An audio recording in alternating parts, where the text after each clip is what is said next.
Narinig mo na ba yung Mercury retrograde?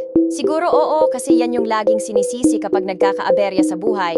Maling text, nasirang gadget, o kaya naligaw yung email mo. Pero, alam mo ba? Hindi lang Mercury ang nagre-retrograde. Lahat ng planeta may sariling retrograde season. At bawat isa may kakaibang epekto sa buhay natin. Kaya sa video na to, kwento ko sa'yo ang iba't ibang retrogrades. Mula Venus, Mars, hanggang Jupiter. At paano mo sila maiintindihan? Una sa lahat, ano ba yung retrograde? Kung titingnan mo sa langit, parang umaatras yung planeta.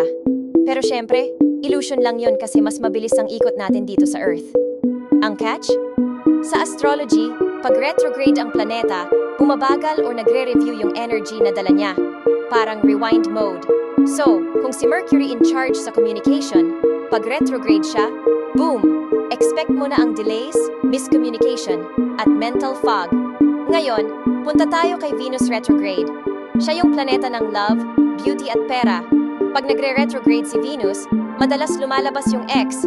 Yes, biglang magme-message yung taong akala mo naka-move on ka na. Pero hindi lang sa love life, damay din ang self-worth, values, at finances. Kung napapansin mong nagiging magastos ka or napapaisip ka kung ano ba talaga ang importante sa iyo, baka Venus retrograde yan. Next, si Mars retrograde. Ito ang planeta ng action, drive, at energy. Pag nag-retrograde siya, parang nauubusan ka ng gana. Yung tipong gusto mo mag-exercise o simulan yung project mo, pero wala kang energy. Pwede ka ring maging irritable, mabilis uminit ang ulo.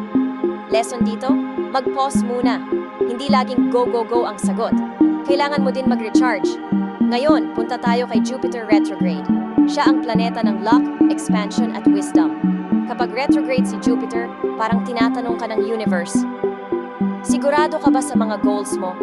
Hindi ba sobra-sobra na? Instead na growth sa labas, mas focus siya sa growth sa loob. Introspection. Dito pumapasok yung big lessons sa buhay. Parang teacher na pinapabalik ka sa basics bago ka makagraduate. Hindi lang sila. Meron din tayong Saturn retrograde na usually parang humihinto ang responsibilities at pinapaisip ka kung tama ba yung ginagawa mo sa career at life direction. Uranus retrograde? Expect mo big changes pero more on internal, baka bigla kang magising at mag-decide na ayaw mo na pala sa routine mo. Neptune retrograde? Ito yung illusions versus reality. Kapag retrograde siya, nakikita mo kung sino talaga yung fake at ano yung truth. At syempre si Pluto retrograde transformation, deep inner work, time na ilabas mo yung mga bagay na tinatago mo para makapag-heal ka. So, ayun, hindi lang pala Mercury retrograde ang gumugulo sa buhay natin. Lahat ng planeta, may retrograde season at bawat isa, nagtuturo ng lesson. Imbes na katakutan, pwede natin siyang gawing guide. Kasi retrogrades are not here to punish us, they're here to remind us. Kung gusto mong mas maintindihan pa ang sarili mo gamit ang astrology, subscribe ka na sa channel na to. I-upload ko pa mga deep dives tulad ng full moon energy, zodiac compatibility, at birth chart decoding. At kung may retrograde experience ka na unforgettable, i-share mo sa comments. Baka pareho pala tayo ng pinagdaanan.